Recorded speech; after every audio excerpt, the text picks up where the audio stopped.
Sahib London के अंदर जब पढ़ने के लिए गए, पहले वो अमेरिका पढ़ने के लिए गए, अमेरिका के न्यूयॉर्क शहर की कोलंबिया यूनिवर्सिटी, जहां बाबा साहेब 1913 में पढ़ने के लिए गए थे। 2013 में वहां पर बाबा साहेब की आधी मूर्ति लगी और उस मूर्ति के नीचे लिखा गया symbol of knowledge. Symbol of knowledge का मतलब ज्ञान का प्रतीक, ज्ञान का खजाना। वो यूनिवर्सिटी तो संसार की 3 बड़ी यूनिवर्सिटी में से एक यूनिवर्सिटी है जो अपना स्थान बनाए हुए है। संसार के अंदर 3 यूनिवर्सिटी बड़ी हैं और वो यूनिवर्सिटी उनमें से एक है। इतनी बड़ी यूनिवर्सिटी में जहां इतने करोड़पतियों के नेताओं के बच्चे पढ़ने के लिए जाते थे, 1913 में जब बाबा साहेब पढ़ने के लिए गए 2013 में आधी मूर्ति लग गई, तो उसके बाद आखिर क्यों लगी, वो सोचने वाली बात है। 250 से 300 साल का इतिहास वहां पर खंगाला गया, 1913 से 150 साल पहले का और 100 साल बाद का। वहां के जो पदाधिकारी थे, टीम थे, सब लोगों ने एक मीटिंग की और उन्होंने कहा कि हम इस यूनिवर्सिटी में देखते हैं बहुत करोड़ों छात्र पढ़ के गए, लेकिन आखिर ऐसा वो कौन सा छात्र है जो यहाँ से पढ़कर जाने के बाद जिसने सबसे ज्यादा काम महिलाओं के लिए किया हो, जिसने सबसे ज्यादा काम अपने देश के लिए किया हो, जिसने सबसे ज्यादा अर्थशास्त्र पर कमांड पाई हो, जिसने सबसे ज्यादा अपने समाजशास्त्र पर कमांड पाई हो, जो सबसे लोकप्रिय नेता के रूप में उभरा हो, जिसने सबसे ज्यादा काम किए हो। तो इस बहुत सारी बातों को लेकर सब में से ऊपर नाम आया आपके मसीहा Baba Saheb doctor B are Ambedkar का, कि बाबा साहेब से बढ़कर अभी तक कोई ऐसा नहीं है। तो और उसमें एक साल में ही पढ़ने वाले छात्र थे 52,000 जब 1913 में गए।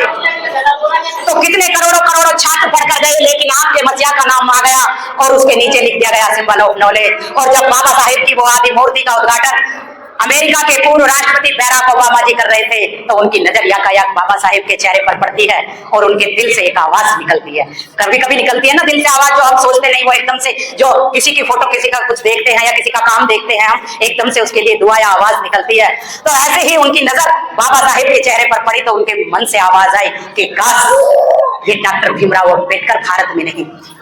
उनके दिल की सच्ची आवाज निकली कि काश ये डॉक्टर भीमराव अम्बेडकर भारत में नहीं अमेरिका में पैदा हुए होते तो हम इन्हें अमेरिका का सूर्य कहते, ये बैराक ओबामा जी कह रहे हैं। लेकिन जहां बाबा साहेब पैदा हुए, जिन पुरुषों के लिए, जिन महिलाओं के लिए बाबा साहेब ने अपना सब कुछ न्यौछावर कर दिया, अरे वे महिलाएं तो बाबा साहेब को दिन रात मारने में लग रही हैं, ये पुरुष दिन रात अपनी कमाई को न जाने कहां लुटा रहे हैं। तो क्या बाबा साहेब जिंदा होते तो ऐसे समाज पर गर्व कर सकते थे जिस बाबा साहेब पर पूरा संसार गर्व कर रहा है? अगर बाबा साहेब जिंदा होते तो वो एक दिन में ही मर जाते या नहीं मर जाते। और आज भी हम बाबा साहेब को मारने का काम ही कर रहे हैं। इसलिए बाबा साहेब की सच्ची औलाद बनो, उनके बलिदान को व्यर्थ मत जाने दो और उनके बलिदान से भी बढ़कर हमें जो अधिकार मिले हैं उन्हें मत छीनने दो। हमें जो ये मान सम्मान की जिंदगी मिली है इसे अपने हाथों से मत जाने दो। और ये होगा तब जब आप बाबा साहेब को पढ़ोगे और उनके कहे रास्ते पर चलोगे। बाबा साहेब एक टाइम खाना खाते थे और जब दूसरे टाइम बाबा साहेब को जब लंदन में दोबारा पढ़ने के लिए गए तो बाबा साहेब के पास पैसे नहीं थे। एक टाइम खाना खाते थे, दूसरे टाइम भूख लगती थी तो एक गिलास में ठंडा पानी लेते और सूखी ब्रेड का टुकड़ा खरीद कर लाते और आपके मसीहा उस टुकड़े को भिगो कर अपनी भूख को शांत कर लेते थे। आप खाकर देखना जरा एक दो दिन, पता लग जाएगा कि कैसे खाया जाता है। बाबा साहेब करते रहे, लेकिन बाबा साहेब के पास ऐसे भी दिन आए कि जब वो ब्रेड का टुकड़ा भी बाबा साहेब को नसीब नहीं हुआ और कई दिनों तक बाबा साहेब भूखे रहे। इधर माता रमाबाई के ऊपर दुख का पहाड़ था क्योंकि घर में कुछ पैसे तो थे नहीं, कमाने वाला कोई था नहीं। बाबा साहेब चले गए। माता रमाबाई ने अपने सर पर गोबर का टोकरा रखा, दिन रात वो गोबर चुपती थी और जो उपले बेचती थी उनसे ही अपने बच्चों के लिए रोटी का इंतजाम करती थी। सर्दी होती थी तो माता रमाई के बदन पर जर्सी स्वेटर चप्पल नहीं होते थे, ज्यादा गोबर नहीं चुप पाती थी। बरसात में गोबर पाता नहीं जाता है और जब गर्मी पड़ती थी तो माता रमाबाई के पैरों में छाले पड़ जाते थे, इसलिए ज्यादा गोबर नहीं चुप पाती थी। बहुत जल्द वो टीबी की मरीज हो गई क्योंकि घर में रोज रोज खाना नहीं बनता था, किसी दिन बना किसी दिन नहीं बना। पहले वो ये सोचती थी कि कल मेरे बच्चों ने नहीं खाया था, आज पेट भर के खा लेंगे। और जब हमारी पूज्य माता रमाबाई की बारी आती थी तो या तो खाना कम मिलता या खत्म हो जाता, इसलिए वो बहुत जल्द टीबी की मरीज हो गई। बाबा साहेब लंदन में थे और जब उनकी दूसरी बेटी मरी, इंदु, रमेश बिना दवाई के मर गया, बारी आ गई इंदु की। माता रमाबाई ने बहुत सोचा कि मैं इंदु को नहीं मरने दूंगी, इंदु की मैं जान बचा लूंगी, लेकिन समय को तो कुछ और ही मंजूर था। बाबा साहेब का पत्र माता रमाई के हाथ में एकदम आता है और उस पत्र में लिखा है, रामू मैंने कई दिनों से खाना नहीं खाया। रामू किसी से कर्जा ले लेना, मैं भारत लौटूंगा तो मैं वो कर्जा लौटा दूंगा, लेकिन मुझे कुछ पैसों का इंतजाम करके जरूर भेज देना। रमा मैंने खाना नहीं खाया। बाबा साहेब का वो पत्र माता रमाई पढ़ती हैं तो उनकी आंखों से आंसू रुकते नहीं है। वो ये सोचती है कि एक तरफ मेरे साहब हैं जिन्होंने इस देश की महिलाओं के सम्मान के लिए ये बीड़ा उठाया है, और एक तरफ मेरी बेटी इंदु है जिसे दवा की सख्त जरूरत है। मेरे पास ये चंद पैसे हैं, मैं इन पैसों से अपनी बेटी की जान बचाऊं या अपने साहब की जान बचाऊं। अगर हम में से होती तो शायद अपनी बेटी को चुनती और कहती कि समाज ही पैसे देगा, समाज के लिए बात करता है।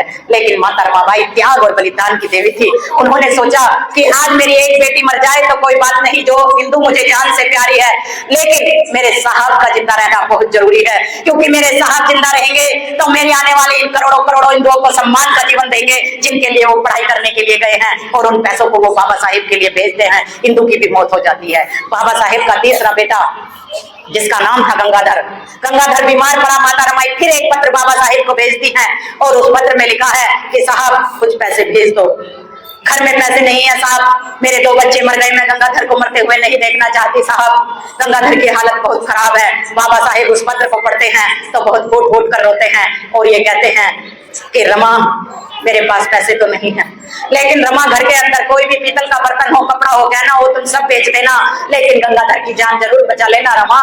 मैं भी गंगाधर को बहुत प्यार करता हूँ, गंगाधर मेरी भी जान है।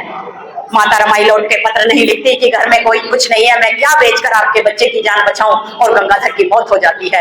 जब गंगाधर की मौत हुई तो माता रमाई के घर में इतना भी एक कोरा कपड़ा नहीं था 1 मीटर का भी, कि अपने 2-2.5 साल के बच्चे को उसमें लपेट कर उसका अंतिम क्रियाक्रम करवा देती। लोगों ने कहा कि रामो हमें थोड़ा सा कोरा कपड़ा दे दो, मना कर दिया। माता रमाई ने रोते रोते कि मेरे घर की हालत बहुत बुरी है, मैं बहुत मजबूर और बहुत लाचार हूँ, साहब घर पे है नहीं, मेरे घर में कोई कोरा कपड़ा नहीं है। और उन्होंने रोते रोते अपनी साड़ी का पल्ला फाड़ा, गंगाधर के शरीर पर डाला, तब जाकर कहीं गंगाधर का अंतिम संस्कार किया गया। बाबा साहेब के 3 बच्चे बाबा साहेब के बाद मर गए। इधर माता रमाबाई टीबी की मरीज होती चली जा रही थी, उधर बाबा साहेब की पढ़ाई पूरी होने का टाइम आ गया था। बाबा साहेब जर्मन से लौटते हैं संस्कृत पढ़कर, तो माता रमाई बिस्तर से लग जाती हैं, और माता रमाई को देखकर, उनकी हालत को देखकर वो कह देते हैं कि रमा अब मैं भारत लौट आया हूँ, चौथे बेटे को नहीं मरने दूंगा, जिसका नाम था राजरतन। और उन्होंने कहा कि राजरतन एक दिन इस देश पर राज करेगा रमा, अब मैं भारत लौट आया हूँ, तुम चिंता मत करो। माता रमाबाई को हिम्मत आई कि अब मेरे साहब आ गए हैं तो शायद राजरतन नहीं मरेगा, लेकिन बाबा साहेब को तो राजरतन से भी प्यारे हम थे। वो कह तो गए, लेकिन वो घर पर नहीं रुकते थे, वो कहीं अंग्रेजों से टकराते, कहीं हिंदुओं से टकराते, कहीं समाज की लुटती हुई बहन बेटियों की इज्जत को बचाने के लिए जन जन सभाएं कर रहे थे। बाबा साहेब को घर कई महीनों हो जाते थे, और राजरतन का भी वही हाल हुआ जो गंगाधर का हुआ, डबल निमोनिया राजरतन को हो गया। लेकिन जब बाबा साहेब लंदन को जा रहे का टाइम आया और राजरतन की अंतिम सांस चल रही थी, तो माता रमाई ने कहा कि साहब आपने मुझे छोटा वचन दिया, मैं कैसे जीऊं, मैं किसके सहारे जीऊं, मेरे जीने का कोई सहारा नहीं है, आप भी मेरे पास नहीं रहते, मेरे एक एक करके 3 बच्चे मर गए हैं और चौथा भी मरने वाला है, तुम कहाँ जा रहे हो। बाबा साहेब ने कहा कि नहीं रमा, राजरतन नहीं मरेगा। लेकिन बाबा साहेब ने कहा, माता रमाई ने कहा कि नहीं साहब आप झूठ बोल रहे, मैं जानती हूँ मेरे 3 बच्चे मेरे सामने ही गए हैं, राजरतन नहीं बचेगा। और बाबा साहेब ने तब अपने मरते हुए बेटे को माता रमाई की गोद से अपनी गोद में लेकर कहा कि हाँ रमा, मैं जानता हूँ कि राजरतन नहीं बचेगा। जो दर्द उनके दिल में था वो दर्द बाहर आया, और उन्होंने कहा कि हाँ रमा, मैं जानता हूँ राजरतन नहीं मरेगा, लेकिन रमा आज मुझे तुम मत रोको।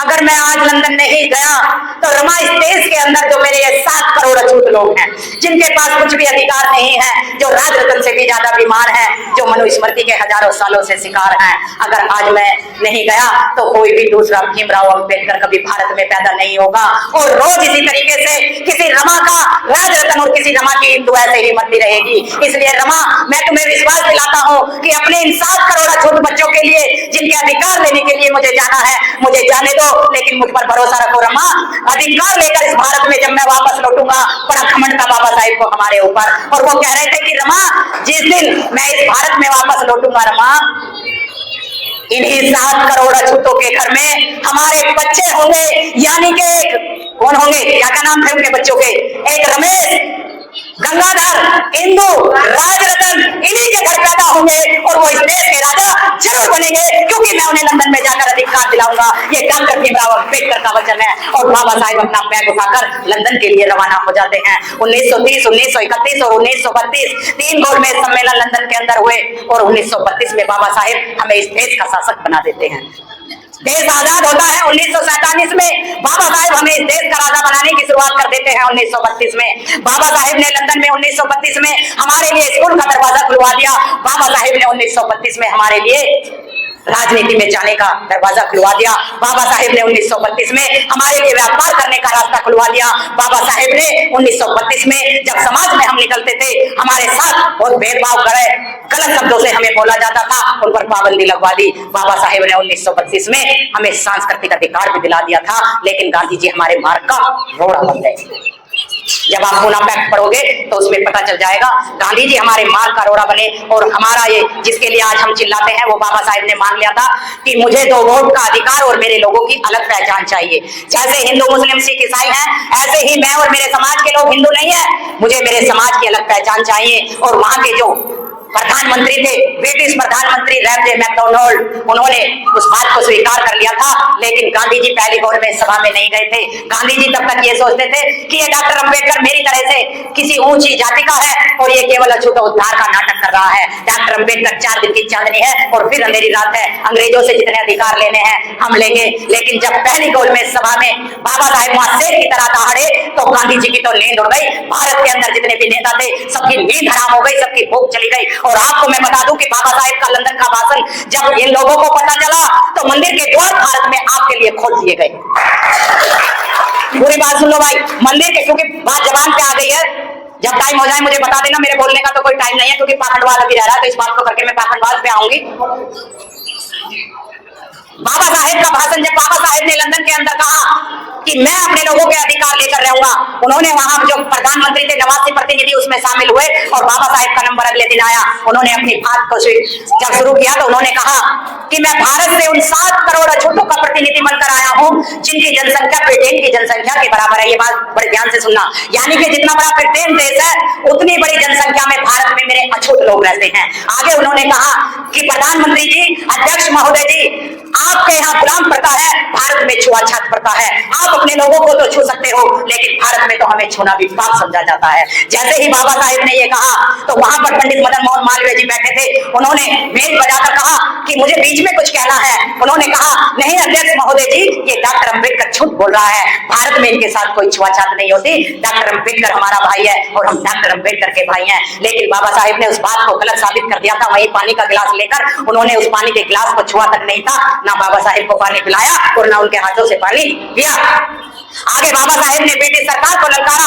उन्होंने कहा कि आपको भी 200 से 250 साल हो गए भारत में राज करते करते, इन्होंने तो हमारे साथ जुल्म अत्याचार किए ही किए, लेकिन मैं आपसे भी पूछना चाहता हूं कि आपने हमारे लिए क्या किया। उन्होंने कहा कि ब्रिटिश शासन से पहले मेरे समाज के लोग आम रास्तों पर नहीं चल सकते थे, क्या ब्रिटिश शासन ने यह अधिकार मेरे लोगों को दिलाया। बाबा साहेब ने कहा कि ब्रिटिश शासन से पहले मेरे समाज के लोग शिक्षा में शिक्षा नहीं पा सकते थे, स्कूल के दरवाजे बंद थे, क्या ब्रिटिश सरकार ने यह अधिकार मेरे लोगों को दिलाया। ब्रिटिश शासन से पहले मेरे समाज के लोग पुलिस में भर्ती नहीं हो सकते थे, क्या ब्रिटिश लोगों ने यह अधिकार दिलाया। ब्रिटिश शासन से पहले मेरे समाज के लोग सेना में भर्ती नहीं हो सकते थे, क्या आपने यह अधिकार दिलाया। ब्रिटिश शासन से पहले किसी भी सामाजिक सार्वजनिक कुओं पर हम पानी नहीं पी सकते थे, क्या आपने दिलाया। ब्रिटिश शासन से पहले मेरे समाज के लोग घोड़े पर दूल्हा बनकर बारात नहीं निकाल सकते थे, क्या आपने यह अधिकार दिलाया। और सभी का उत्तर नामे था। आगे बाबा साहेब ने कहा कि अब आप लोग कान खोलकर सुन लो, ना तो ब्रिटिश लोगों के भरोसे में बैठूंगा और ना ही जो भारत के नेता बने हुए हैं, ना मैं उनके भरोसे रहूंगा।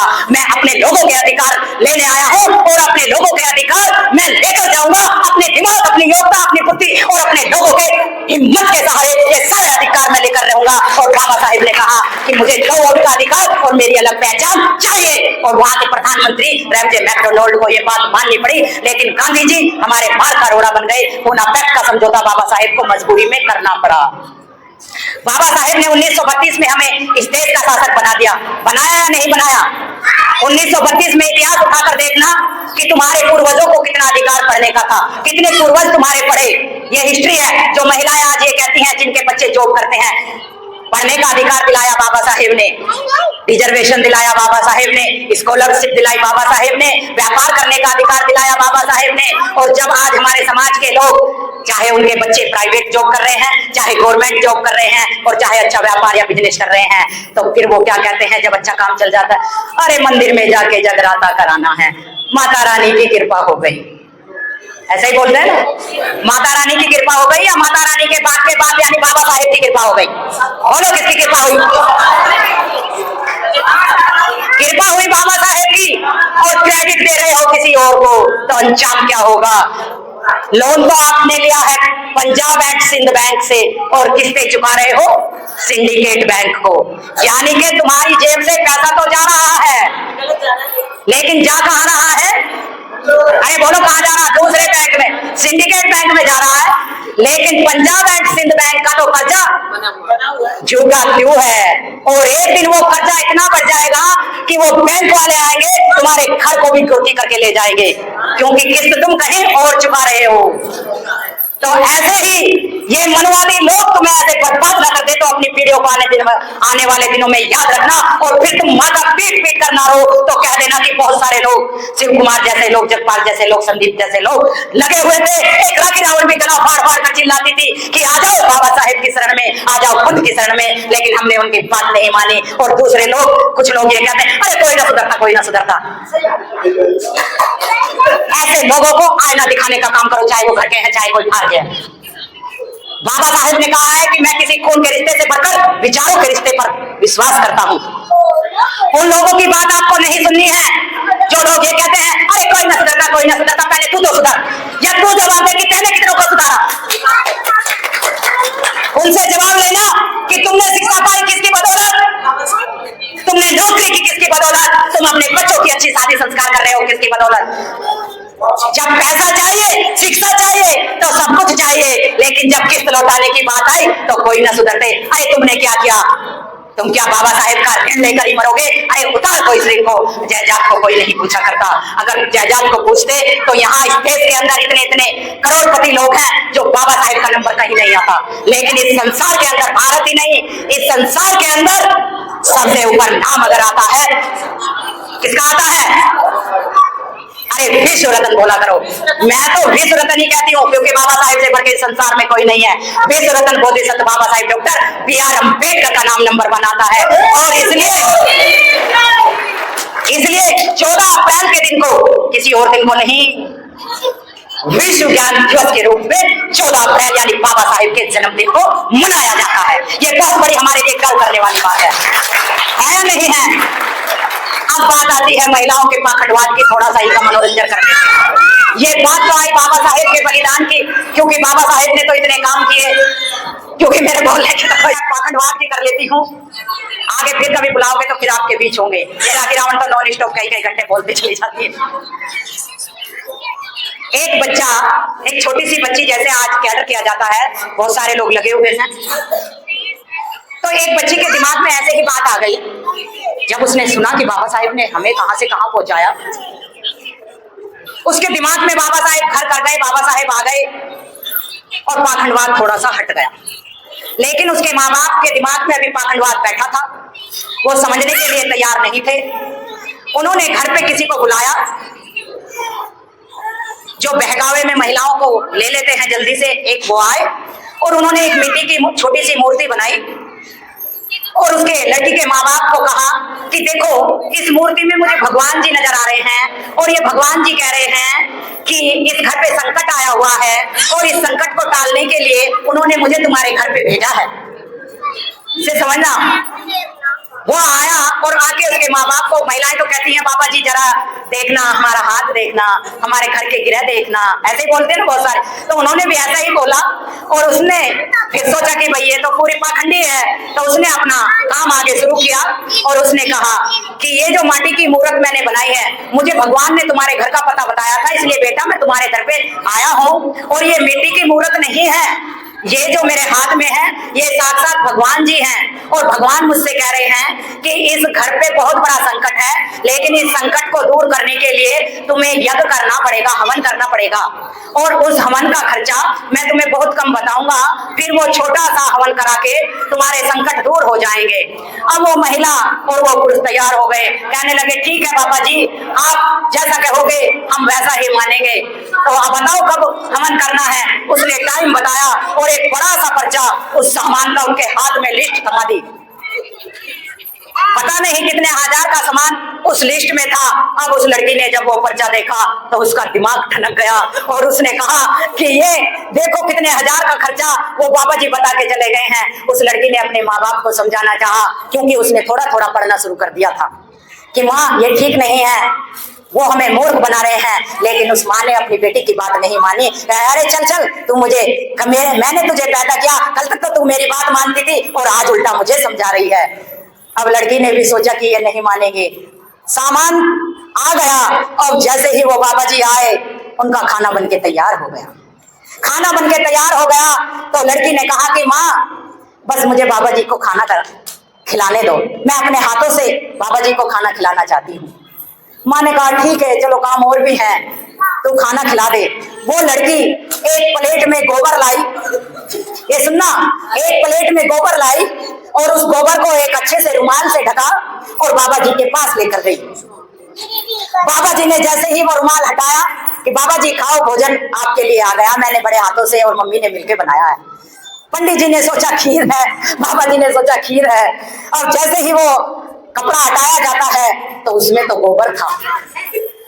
अब वो बाबा जी आप बबूला हो गए और उन्होंने कहा अरे लड़की ये क्या लेकर आई है, बाबा का अपमान कर दिया है और मैं तुम्हें श्राप दे दूंगा, मैं तुम्हारे घर पे वो कर दूंगा। लड़की ने कहा बाबा जी खीर है, थाली में तो खीर नजर आ रही है।